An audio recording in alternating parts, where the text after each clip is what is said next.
Dan supaya Ia menjadikan mata hatimu terang, agar kamu mengerti pengharapan apakah yang terkandung dalam panggilannya, betapa kayanya kemuliaan bagian yang ditentukannya bagi orang-orang kudus, dan betapa hebat kuasanya bagi kita yang percaya sesuai dengan kekuatan kuasanya.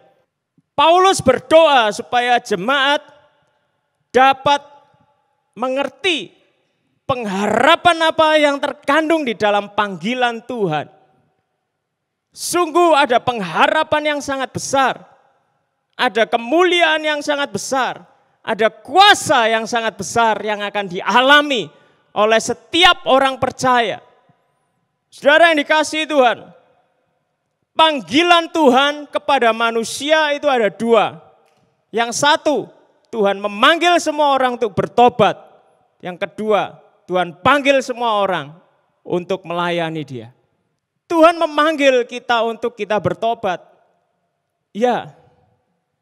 Dan kebanyakan dari orang-orang Kristen yang diharapkan dari pertobatan, kemudian lahir baru, baptisan, yang ada di dalam pikirannya banyak orang cuma saya masuk surga. Dosa saya diampuni, saya masuk surga. Doanya itu terus saja. Mulai kenal Tuhan Yesus, harapannya pengampunan dosa, masuk surga. Sampai menjelang di detik-detik terakhir, hembusan nafas yang terakhir, doanya cuma minta Tuhan ampuni dosa saya, tolong saya masuk surga. Ini namanya tidak mengerti panggilan Tuhan. Nah, saudara, kalau orang Kristen dikasih tahu, saudaraku, mari kita bekerja, giat melayani Tuhan. Aduh, gak usah rumit-rumit lah. Sing penting lah kita masuk surga. Sing penting lah masuk surga. Saudara, ini pengertian yang sangat-sangat dangkal. Boleh jadi kita di masa lalu punya pemikiran seperti itu. Sekarang waktunya kita bertumbuh, waktunya kita mengenali panggilan Tuhan di dalam hidup saudara. Saudara dipanggil Tuhan, bukan cuma untuk saudara diampuni dosanya. Bukan cuma itu. Saudara menerima pengampunan dosa, saudara diubahkan jadi sama seperti Yesus. Karena kita ini buatan Allah, diciptakan dalam Kristus Yesus untuk melakukan pekerjaan baik yang dipersiapkan Allah sebelumnya. Ia mau supaya kita hidup di dalamnya. Pekerjaan baik, perbuatan baik.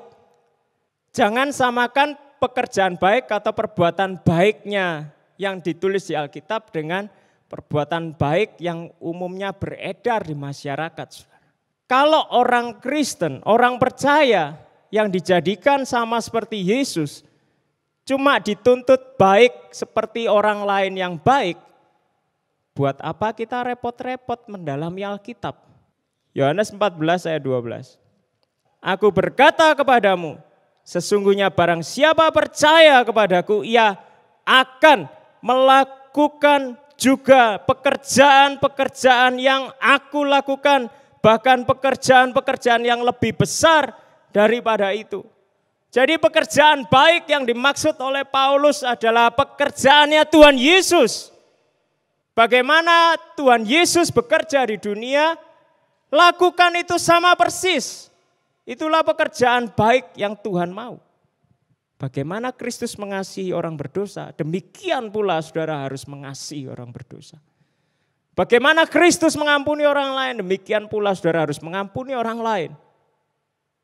Bagaimana Kristus berjalan, menyembuhkan orang sakit, demikian pula saudara, berjalan sembuhkan orang sakit, beritakan kasih Tuhan Yesus kepada mereka. Pekerjaan baik di ayat 10, itu tidak bisa kalau cuma sekedar saudara tahu. Kalau saudara benar-benar menggumulinya, saudara berdoa, bahkan untuk bisa melakukan pekerjaan baik ini, saudara ambil puasa. tanya sama Tuhan, Tuhan bagaimana saya harus melakukan pekerjaanmu?